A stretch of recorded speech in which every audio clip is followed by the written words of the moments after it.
Ландан шитрэг шүүнгүй хэлье. За дэмжсэн дэмжээгүйгээ хэлээд яваарай. За энэ хуулийн төслийг дэмжиж үгэлж байна. Тэгвэл энэ баасан хөгшүүний андуур лэндүрлийг эхлээд тайлчээ гэж бодож байна. Цэвэн Жамсраано гэдэг хүн Монгол Ардын намын анхны дүрмэн дээр боловсруулахдаа ардын засаг гэж бичээд ард нь демократия гэдэг ардчил гэдэг үгийг хэвчсэн байна. Ардчил гэдэг үг бол ардын засаг гэсэн үг. Дemos гэдэг нь ард гэсэн үг. Кратос гэдэг нь засаглал гэсэн үг. Ард түмний засаглалыг хэлж байгаа. Ардын засаг гэдэг бол хятад хэлнээс Япон данзан Сун Ятсаны ардын 3 зарчим гэдгийг орчуулж ардын засгийн анхны зарчмыг оруулсан. Хятадаараа бас ардын засаг гэсэн үг байна. Ардчил гэдэг үг бол. Тийм учраас энэ бол Монголын анхны ардчилсан хувьсгал байсан юм билээ.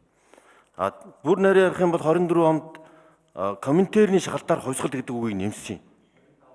25 онд Коминтерний шахалтаар сүүлд нь энэ Монгол ардын хувьсгалт нам гэдэг нэрийг аваад салсан нөхдөөч гэсэн хаанхын чим шахалтаар ингээ ардын намыг хуваасан юм. Ийм учраас энэ хувьсгал гэдэг үг чинь бол гаднаас экспортоор орж ирсэн үг. Ардын засаг, ардын нам гэдэг бол ардын намын зарчмаа. Энэ бол энэ тагнуулын архивд байгаа бүх материалууд дээр ч тэр ардчлал гэдэг үг чинь сүүл 45 онд Цэвэн Жамсраано баруунтан болж буруудаад 39 онд 40-нд ардчлал гэдэг үг буруу үг орж ирсэн юм бэл. Энийг манай ардчлал намынхан анхаарч над үгээ засаад орох хэрэгтэй. Ер нь бол энэ Эрдэнэ гишүүний хэлж байгаа юмыг бид нар бас анхаарах юм нь ардчилсан нам сайн байж Монгол улс ч сайн байна, ардын нам сайн байна. Тийм учраас ардчилсан намыг аливаа нэгэн байдлаар хэлмэгдүүлэх бодлогыг ардын намын гишүүдч дэмжихгүй, коммунизм тогтогч Монгол улсад байхгүй.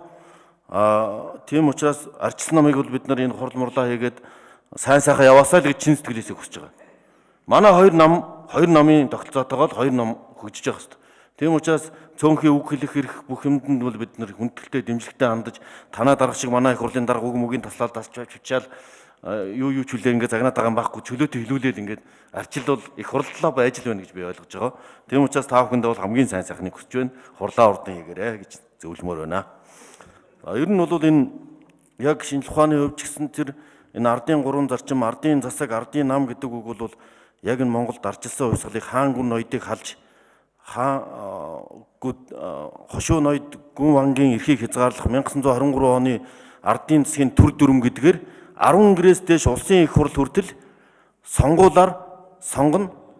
10 гэрээс дээшгт нь бол одоо нүүрчлэхгүй, бялдуучлахгүй ийм шудраг зарчмаар ардын хурлыг боловсролтой чадвартай хүмүүсийг сонгоно. Жинхэнэ ардчилсан сонгуулийг 23 оны төр засгийн дүрм хийсэн байдэн шүү. Жинхэнэ ардчил гэдэг чинь тэнд ван гүнгийн ноёдыг халж тогтоосон байд. 10 гэр дээр бол боловсрол харилцахгүй байж болно 10 гэрийн дараагаар дээш нь бол улсын их хурл хүртэл ингэж хийнэ гэд. Энэ бол хятадын Гоминдан гэдэг ардын нам Сун Ятсаны ардын 3 засгийн зарчмын онол дээр ч тэр Оросоос оруулж ирсэн тэр социал демократ гэдгийг нийгэм арчил гэж бичээд ард нь социал демократ гэдээ орсоор нь бичсэн Цэвэн Жамсраано, Япон данзан гэдэг төрлийн боловсролтой сэхэтнүүд Орос хятадаас энийг оруулж ирж ингэж хэрэгжүүлж исэн түүхтэй. Энэ тийм учраас ардын нам бол хамгийн анхны ардчилсан нам Монгол улсын энэ баяр ч гэсэн энэтэй салшгүй холбоотой.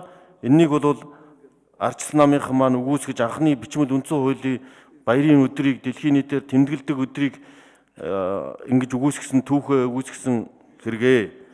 Тэгээ ардын нам ардчилсан нам хоёр бол тийм учраас энэ улсыг авч явах хэвээр үүрэг хариуцлагатай улсын хурлын чуулган дээр ч гэсэн бодиттой юмыг ярьдаг ийм нам байгаасаа гэж хүсч чадлаараа бид нар та бүхний эрхийг хамгаалах бусдлаа дэмжиж ажиллах болно. Энэ баярын хувьд бол бид нар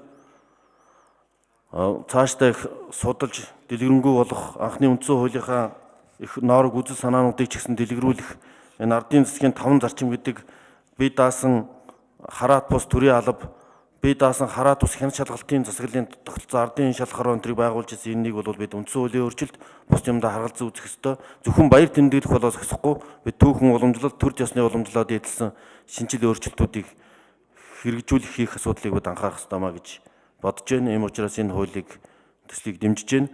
Ер нь цаашдаа амралтын өдрийг шилжүүлдэг гэр бүлийн баяр болгохын тулд 5 дахь хагас сайн бүтэн сайнтай уяад 1 дахь өдөр болгодог юм уу 5 дахь өдөр баярыг шилжүүлдэг ийм практик бол олон улсад байдаг.